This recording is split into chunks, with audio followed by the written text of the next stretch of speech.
de uma maneira mais básica, né, é o estudo científico, né, do sistema nervoso. Então, ela é uma ciência interdisciplinar, ou seja, ela não é uma ciência que pertence apenas a médicos ou a fisioterapeutas ou a fonoaudiólogos ou a psicólogos. Não, ela pode ser aplicada por biólogos, pode ser aplicada por físicos, pode ser aplicada até por engenheiros, enfim, tem várias áreas, né, de atuação. Então, ela se aplica não só às profissões da área de saúde, esse estudo neurocientífico, como também outras áreas, como vocês podem ver, até áreas, né, relacionadas a números, né, a área que a gente costuma falar de exatas, né. Então, a neurociência, ela não está só nos cursos, né, de saúde, muito menos somente nas universidades, tá certo, Lucas? Então, a neurociência, ela pode ser aplicada por exemplo, em empresas farmacêuticas, pode ser aplicada em empresas de tecnologia, institutos de pesquisa, hospitais. Eu, por exemplo, já trabalhei em um centro de pesquisa, que não era, no caso, uma universidade, e que trabalhava com a área de neurociências. Então, o que eu quero deixar bem claro para todos é que a neurociência ela não é uma área tão simples, né, de catalogar, tanto que a nossa instituição, uma das nossas maiores instituições, né, de pesquisa, já que neurociência é um estudo científico, né, do sistema nervoso, a nossa maior, eu diria, uma das maiores coordenações de pesquisa do Brasil, que é a CAPES, ela não tem uma grande área no seu site chamada de neurociência.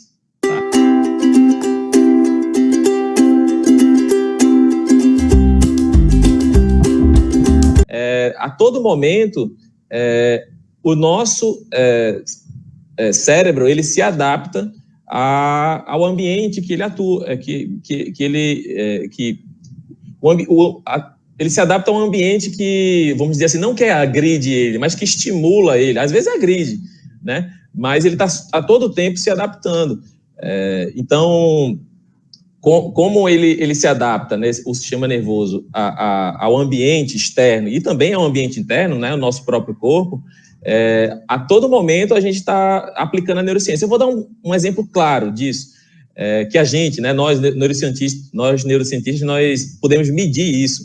Então, eu estava falando com o Lucas, né, no início do papo, e é normal quando a gente entra, né, numa live, tem gente assistindo, ficar, né, um pouco, eu não diria só nervoso, mas assim, né, ansioso do que vai ser. Será que a apresentação vai ser legal? Isso acontece com o Lucas, acontece comigo, isso é natural. A gente nem percebe, mas a nossa mão, ela começa a suar, né? E isso pode ser medido pela neurociência. Então, o estado emocional do indivíduo, nos artigos científicos, a gente consegue medir pelo grau, né, de sudorese palmar. Então, veja que a neurociência pode ser medida, né, em todas as ações do cotidiano de uma maneira, eu diria, metodologicamente efetiva. Estou dando só um exemplo aqui da mão suando, mas existem diversas outras formas, né? Eu estou falando aqui da neurociência afetiva, né, o estudo das emoções, mas existem diversas outras formas de avaliar cientificamente, né, o sistema nervoso, né, de outra pessoa, ou da própria pessoa, né? Realmente.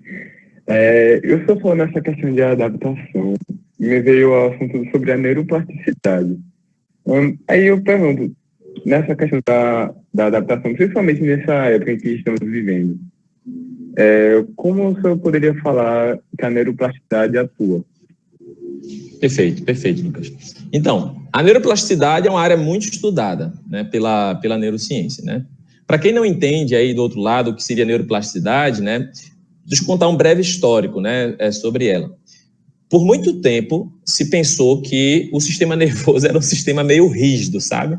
Um sistema que, se sofresse agressões, ele não poderia regenerar, ele não poderia se adaptar, né, que foi como as próprias palavras bem colocadas de Lucas. Essa palavra adaptação tem muito a ver com a neuroplasticidade. Então, por muito tempo, se pensou que o sistema nervoso não tinha uma grande capacidade de reorganização. E acredito que todos que são fãs aí da neuro, que estejam assistindo agora, sabem, já está bem divulgado isso, né, que o sistema nervoso, sim, ele tem a grande capacidade de se organizar. Isso é a plasticidade neural, né? Essa capacidade do sistema nervoso em modificar as suas propriedades morfológicas mesmo, né, funcionais, né, em resposta ao ambiente, tá? Hoje se sabe que na presença de lesões, o sistema nervoso central, ele se adapta de uma maneira, vou falar de uma maneira informal, né, maravilhosa, né, de maneira até a restabelecer as funções originais, né, daquela célula lesionada. Então, quando você me pergunta, Lucas, qual é a relação entre a neurociência e a neuroplasticidade, elas caminham juntas, né, porque a neurociência, ela vem justamente para tentar compreender os mecanismos de neuroplasticidade, né, a fim de planejar cientificamente, né, estratégias que cada vez melhorem essa neuroplasticidade, cada vez mais favoreçam a readaptação do sistema nervoso frente a lesões. Então, a neurociência é importantíssima no estudo da neuroplasticidade, porque ela guia, né, planejamentos, por exemplo, terapêuticos de doenças que antes se achavam que não havia cura, e que com o advento, né, do estudo científico da neuroplasticidade, hoje se sabe que tem cura ou tem uma grande melhora, né, nesse tratamento. Realmente. Professor, eu estou falando dessa questão, me veio eu olhei um estudo uma vez falando sobre a cultura, como ela influencia nas nossas ligações. Aí eu pergunto para o senhor, a gente pode afirmar que a cultura faz uma reorganização sináptica no nosso sistema nervoso, ou seja, se a cultura realmente influencia não como pensamos, mas nossa organização cerebral, por assim dizer? Sim, completamente. Assim, inclusive, Lucas, é uma área de atuação da neurociência chamada neurociência cultural, tá? Aquela que ela avalia como as crenças, né, como os valores sociais, né, os valores culturais, elas são moldadas pelo cérebro. E, assim, é algo que quando a gente discute, parece ser óbvio no início, né, porque, quando eu fui, se você pensar assim, quando eu for alguém que teve uma experiência de sair do país, ou aqui dentro do Brasil, conheceu um francês, conheceu um americano, você vê que ele tem um comportamento diferente. E comportamento, né, é ato claro do sistema nervoso. E aí você se pergunta, mas por quê, né? Claro, você pode fazer toda a investigação cultural, logicamente, mas principalmente, e é uma área, como eu já disse, uma investigação neurocientífica, porque se sabe que esses valores, né, culturais, eles são, vamos dizer, adaptados ao cérebro daquele indivíduo em desenvolvimento, né? Então, não é porque a pessoa nasceu na França que ela vai ter os hábitos franceses, claro que não. Ela vai ter os hábitos, a cultura, eu diria o sistema nervoso, o cérebro, adaptado aonde ela se desenvolve, a cultura que ela vive, que ela está exposta. Então, sim, de fato, existe uma grande, né, modulação ambiental pela cultura do nosso sistema nervoso. Realmente.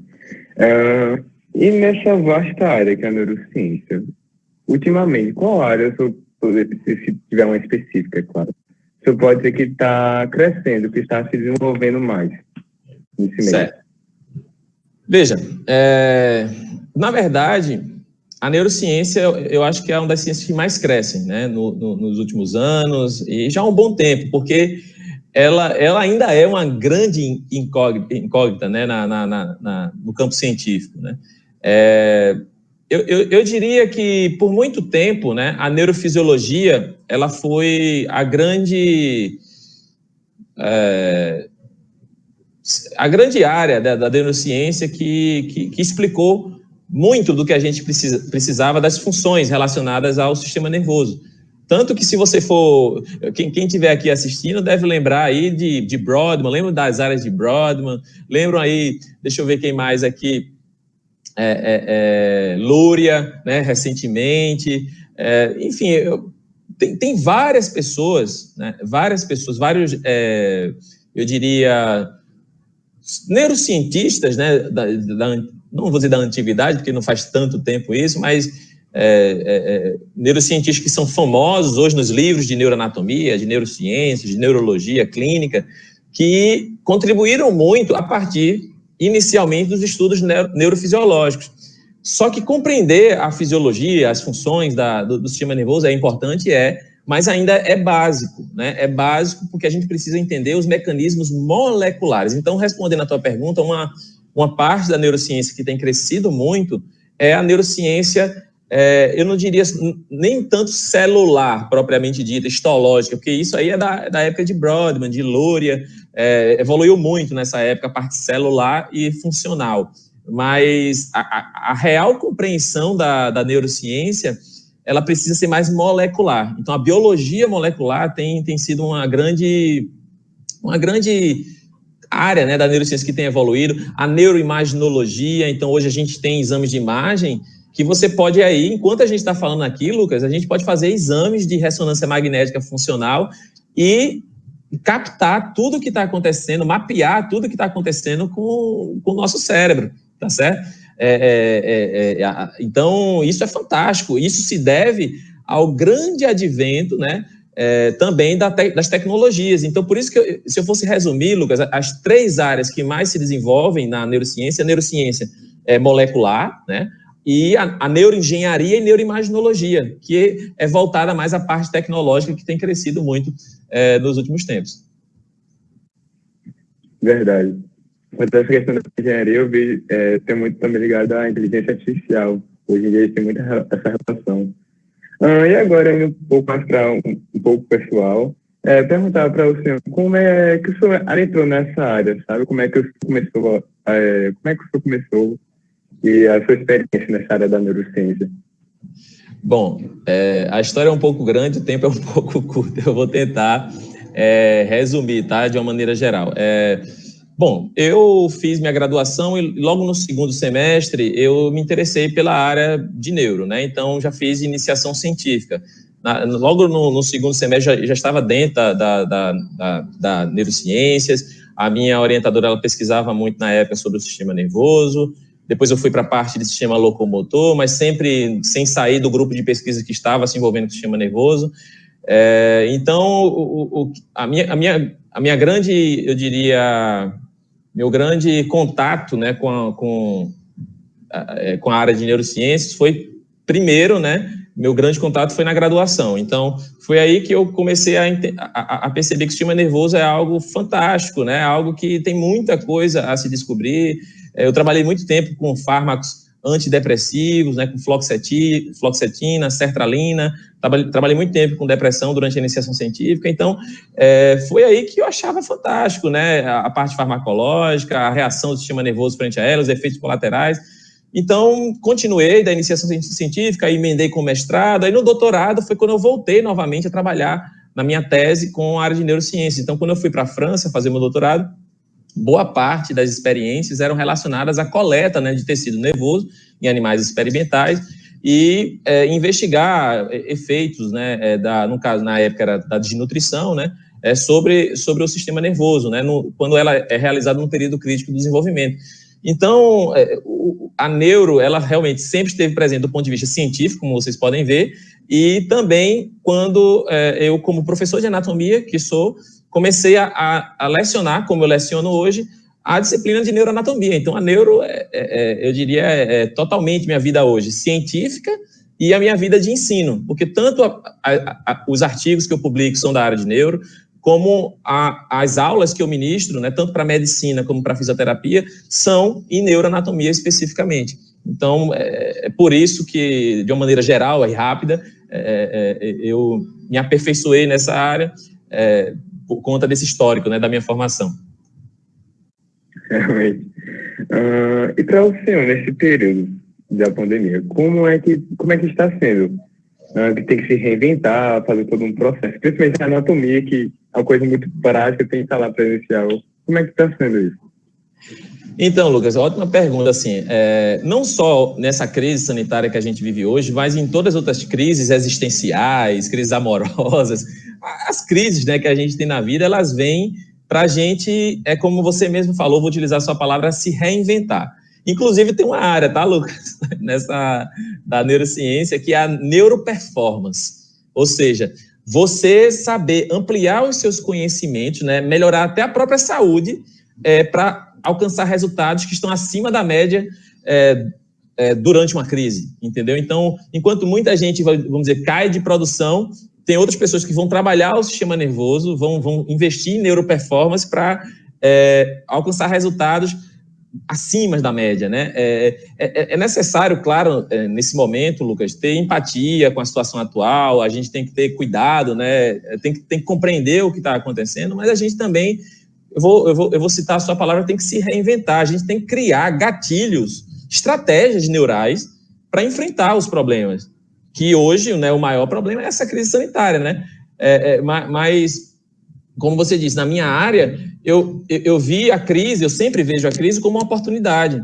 Então, enquanto vários disseram, não tem como dar aula de anatomia, eu fui para minhas redes e fui ampliar os conhecimentos de anatomia e aula prática. Eu fui oferecer à população, né, inicialmente eu ofereci para os meus alunos, mas aí eu vi que a coisa se expandiu tanto que o projeto foi bem aceito, né, da educação em anatomia, e hoje, né, ele está bem divulgado no Brasil, espero que se divulgue mais, agradeço até a oportunidade de falar dele aqui, porque ele nada mais é do que isso. Na verdade, ele surgiu antes, né, da crise sanitária, já faz 4 anos que eu vou desenvolvendo, mas em dezembro do ano passado que realmente eu apliquei, e com a pandemia, vamos dizer assim, ele se potencializou, né? Ele surgiu como... Eu vi a oportunidade de, como você disse, me reinventar e trazer, né, um gatilho, né, neural para os estudantes, para outros professores que têm como se adaptar a essas circunstâncias problemáticas. E o resultado está aí, o resultado tem sido, parece, satisfatório. Realmente, eu acompanhei alguns cursos, mini cursos que o senhor fez, né? E são muito bons, muito didáticos. Eu até recomendo o pessoal assistir o canal do seu no YouTube, que é Anatomia e Educação. Muito bom. E já para finalizando, eu pergunto para o senhor, quais são os obstáculos? A gente falou muito bem da neuro, certo? Mas e aí, quais são os obstáculos que a gente encontra nessa área? Veja, obstáculos na neurociência, né? O primeiro obstáculo, mas eu não queria nem dizer dessa forma, a gente espera que todos entendam aí, que o primeiro obstáculo é o cérebro, né? Porque, e quando eu falo cérebro, é o nosso em compreender o dos outros e compreender o próprio. Então, o grande desafio da neurociência é a compreensão. Eu falo do cérebro, tá, pessoal? Mas eu acho que todos entendem que é o sistema nervoso. Eu falo do cérebro para ficar uma linguagem mais informal, compreensível por todos que estão assistindo, mas o maior obstáculo é desvendar os mistérios, né, do sistema nervoso, e a neurociência vem para isso, né, vem para cada vez mais melhorar a qualidade, né, do estudo científico. O grande desafio que a gente enfrenta é a falta de investimento aqui no Brasil em educação, em pesquisa, né? Porque a gente só consegue evoluir, pessoal, com dinheiro, com investimento, né? Tem que ter dinheiro para pesquisa, e a gente está cansado de ver, não vamos entrar aqui na questão política de A e B, mas por anos a educação ela tem sido deixada de lado, né? A pesquisa tem sido deixada de lado. Então, isso por todos os tipos de governo, tá, pessoal? Todos os governos não fizeram um investimento real em educação, como tem vários exemplos lá fora,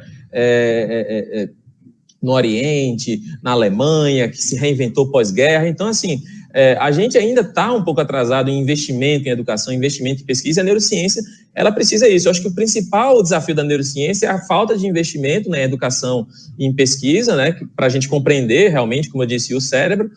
Há um desafio atual, que aí é bem atual, já que você falou da crise sanitária, que é uma área também da neurociência, que é a neuroaprendizagem. Então, assim, o mundo mudou, todo mundo agora está na frente do computador para aprender. E aí? A gente vai aprender da mesma forma, vai aprender melhor, a gente vai ter que mudar nossas estratégias, nossos gatilhos, nossas estratégias mesmo, né, como professores e até com vocês, como alunos, para aprender. O que é que a gente tem que mudar para aprender nessas circunstâncias? Então, isso é um grande desafio que a gente está enfrentando hoje. A neuroaprendizagem, por exemplo, em meio a uma baita crise, né, que a gente está vivendo. Então, seria isso, né? A falta de investimento em pesquisa e educação na área de neurociência ou em todas as áreas, a neuroaprendizagem, eu diria até, como você citou no início, a neuroética, né? Ou seja, o que a gente descobre do ponto de vista científico, que isso tem de impacto ético, social na população, né? O que a gente descobre sobre uma emoção, sobre um comportamento, sobre aprendizagem, e isso, muitas vezes, Lucas, isso se remete a políticas públicas de ensino, de saúde. Então, se eu descobrir aqui que você aprende mais pelo computador, né, pela aula, videoaula, isso pode virar uma política pública. Veja, eu, neurocientista, se eu descobrir, olha, os alunos aprendem mais pelo EAD. E aí, pessoal, o que é que vocês acham? Se eu descobrir isso, vocês vão ficar felizes aí? Então, isso, se eu descobrir e sair numa grande revista, isso pode virar uma política pública, e isso pode alterar todo o comportamento social, ético das pessoas, tá certo? Então, bom, eu acho que esses são alguns dos desafios. E, enfim, para encerrar, como é que eu posso dizer? Se o senhor pudesse resumir a neurociência em uma frase, qual seria para o senhor? Poxa, resumir a neurociência em uma frase é um pouco complicado, né? Mas, assim, o que eu faço questão de passar como mensagem para vocês, pessoal, que a neurociência, ela é a base para uma boa saúde física, né? Vamos dizer assim, de uma maneira geral, e a saúde mental da gente. A gente estuda cientificamente o sistema nervoso para a gente ficar cada vez menos doente, e se ficar doente, curar mais rápido, recuperar mais rápido. Esse é uma grande necessidade, né, do estudo neurocientífico. Então, resumindo em uma frase, como é difícil, então é isso, a neurociência é a base para uma boa saúde física e mental, e eu diria também que é imprescindível para o bom comportamento, não diria um bom comportamento, né, mas para um comportamento social e ético que seja voltado ao sucesso, a ter boas relações com as pessoas, tá? Então, é difícil, né, resumir em uma frase, mas o que eu queria deixar bem claro é que o cérebro da gente, o sistema nervoso, é o órgão, né, é o sistema essencial, né, para a vida em sociedade. Então, para a gente viver em sociedade, para a gente ficar bem fisicamente e bem com os outros, é necessário ter a neurociência sempre presente. Eu acho que é isso. Mais uma vez, professor, eu agradeço a sua participação. Daqui a pouco o pessoal vai falar as perguntas. Mas, por enquanto, é isso. Dúvidas a gente tem várias, mas a gente vai guardando para uma próxima vez. E é isso. Até uma próxima. Agradeço, Lucas, pela entrevista, pelo bate-papo, e agradeço a todos da LANC, da Liga Acadêmica de Neurociências, aqui da Paraíba, pela oportunidade de falar um pouco sobre neurociência. Bom, obrigada, Lucas. Obrigada, professor André. Agora vamos às perguntas.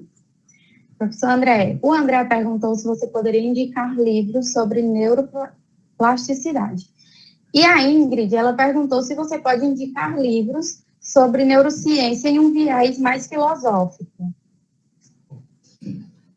Veja, livros, né?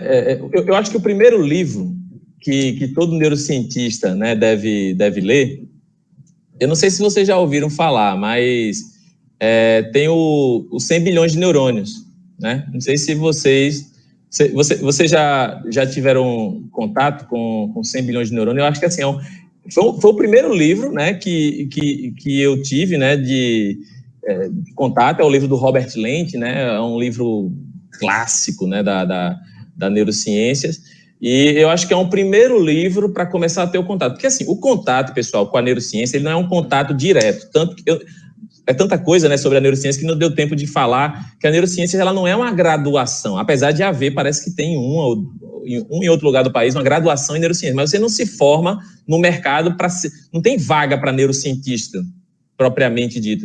E se tiver, são muito poucas e fora do país, ou poucas aqui no Brasil. Então, o estudo da neurociência ele tem que começar pelo básico, você não pode partir direto para ele. Então, vocês aí que querem se aprofundar em neurociência, comece do começo. Então, comece estudando anatomia do sistema nervoso, com os livros do Ângelo Machado, que você já conhece, do Murilo Menezes, que recentemente até deu uma entrevista lá no meu canal. Tem os livros de fisiologia, que você já conhece, Margarida Aires, o livro do Guyton, enfim, os livros de anatomia, fisiologia. Então, depois que vocês compreendem o básico, anatomia, histologia, fisiologia, morfologia, aí você pode ir para os livros, eu diria, mais aprofundados, né? E aí eu diria, os 100 bilhões de neurônios, do Robert Lent, é um grande livro, eu diria, né? Tem um livro, deixa eu lembrar, eu não lembro direito quem é o autor, tem um livro aqui eu acho que é brasileiro, não lembro agora, não. Tem assim, um livro, eu acho que o livro é Neurociências Desvendando o Sistema Nervoso, é alguma coisa assim, tá? Tem o do Kendall também, o Princípios da Neurociências, né? Tem, que mais? Pessoal, agora sim, eu acho que o base, né, para a gente não alongar aqui com várias referências, mas os 100 bilhões de neurônios, né, do Robert Lent, ele é um livro que é clássico, assim, né? Quem gosta de neuro tem que ler, e é um baita livro, tem muita coisa para ler, então quando acabar ele, aí vocês sugiro que vocês se preocupem mais, né, com os outros. Não tem um livro assim de neuro, acho que você perguntou também se tinha algum livro de neuroplasticidade, propriamente dito, né? Assim, um livro próprio eu não conheço, eu conheço só esses livros, né, de neurociências, né, ou de neurologia, né, que estão ligados com a área de neuro, que dentro dos capítulos vão falar sobre neuroplasticidade, mas não me vem nenhum à mente agora um livro específico sobre neuroplasticidade. Não, agora não. Eu já ouvi uma vez eu acho que era de um brasileiro, era plasticidade cerebral e aprendizagem, alguma coisa assim, mas era mais voltada com a parte de aprendizagem, né? Porque eu gosto de estudar assim, como fazer com que os estudantes aprendam mais, estratégias de ensino. Aí eu dei uma folheada nesse livro, mas é mais voltado com a parte de aprendizagem, plasticidade cerebral e aprendizagem. Mas outro livro especificamente sobre plasticidade cerebral, neuroplasticidade, eu não tenho aqui para apresentar a vocês. Certo, professor. E aí o Leonardo pergunta, a psicanálise e neurociência vem tendo convergências por pesquisas. Tem conhecimentos ou informações que podem nos agregar sobre isso atualmente? Ele quer saber a relação entre psicanálise, no caso, e neurociências, é isso? Que ele fala que vem tendo convergências por pesquisas, esses dois temas, a psicanálise e a neurociência. Veja, a psicanálise, né, até onde, enfim, né, não sou um especialista em psicanálise, mas a teoria, né, psicanalítica, ela veio muito do Freud, né? Então, ela é utilizada, né, muito para tratamentos, né, de alguns transtornos, né, psiquiátricos.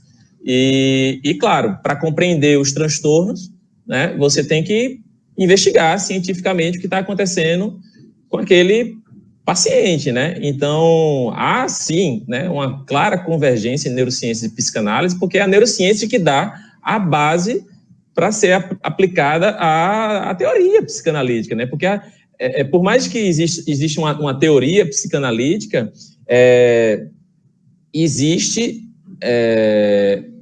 a individualidade biológica, a individualidade de cada, eu diria, mente.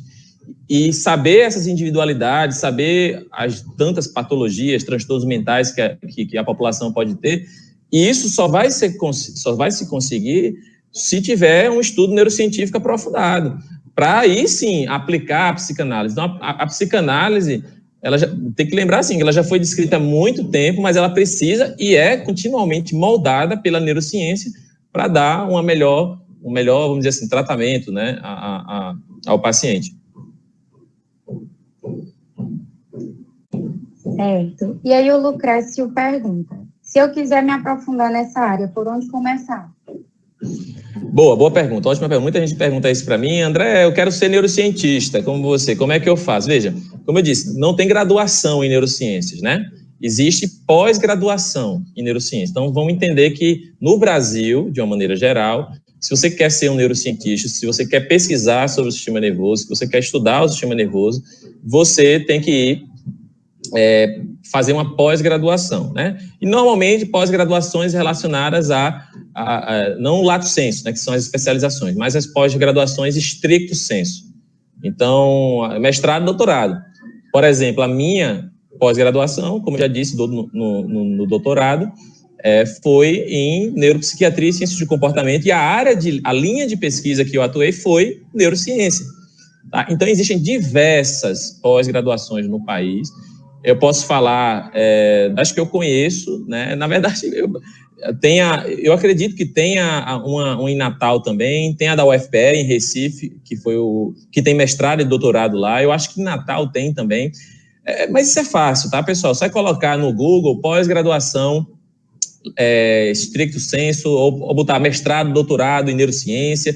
Podem ter certeza que vocês vão ver uma série de pós-graduações. Aí alguém pode perguntar, tá, mas qual é a melhor? Qual é que eu devo fazer? Aí você tem que ir para as bases científicas da escolha científica. Ou seja, quando você pensa em um mestrado, doutorado, você tem que pensar basicamente em linhas de pesquisa que tem essa pós-graduação, se você se identifica com aquilo. Você tem que ir atrás, saber qual é o nível da pós-graduação, porque eu acho que você já deve ter ouvido, né, que tem, o doutorado é nível 7 da CAPES, nível 6, nível 5. Se vocês não sabem, coloquem lá níveis, né, CAPES, coloquem assim, níveis, CAPES, mestrado, doutorado, vocês vão ver se a pós-graduação, ela tem, eu diria, as condições necessárias para fazer uma boa formação para ti. Eu vou dar um exemplo. Quando eu fui fazer o doutorado, era nível 5, tá? Era nível 5, que é um nível intermediário indo para o bom, vamos dizer assim. Nível 5 já significa que tem cooperação internacional. Então, quem pensa em sair do país, fazer um doutorado fora, mestrado fora, tem que escolher doutorados do nível 5, 6 e 7 da CAPES. Tá? E eu, como queria sair do país naquela época, eu fiz o nível 5 e saí do país, né? Morei 1 ano e 6 meses na França. Então, é isso que você tem que pensar. Se você quer aprofundar, você tem que aprofundar, primeiro, fazendo iniciação científica na graduação, pesquisando neuro durante a graduação, e depois continuar com a pós-graduação, que aí eu já diria, fazendo uma pós-graduação ou pesquisando o sistema nervoso depois de formado, você já pode ser considerado, sim, um neurocientista. E para encerrar nossas perguntas, a Luana perguntou: dentre todas as áreas da neurociência, qual delas hoje apresenta maior dificuldade e que desafios enfrenta? Veja, eu diria que toda a neurociência, já que neurociência é o estudo científico do sistema nervoso, todo estudo científico do sistema nervoso tem aqueles desafios que eu falei para o Lucas, né? Primeiro, investimento em pesquisa, porque para você fazer ciência, você precisa ter dinheiro. É simples, você precisa ter alguém bancando para ter a inovação tecnológica, para ter a melhora nas pesquisas, para ter a melhora até no programa terapêutico do psicólogo que está aí nos ouvindo, que ainda está na graduação, que já está formado, para o médico, o psiquiatra, enfim.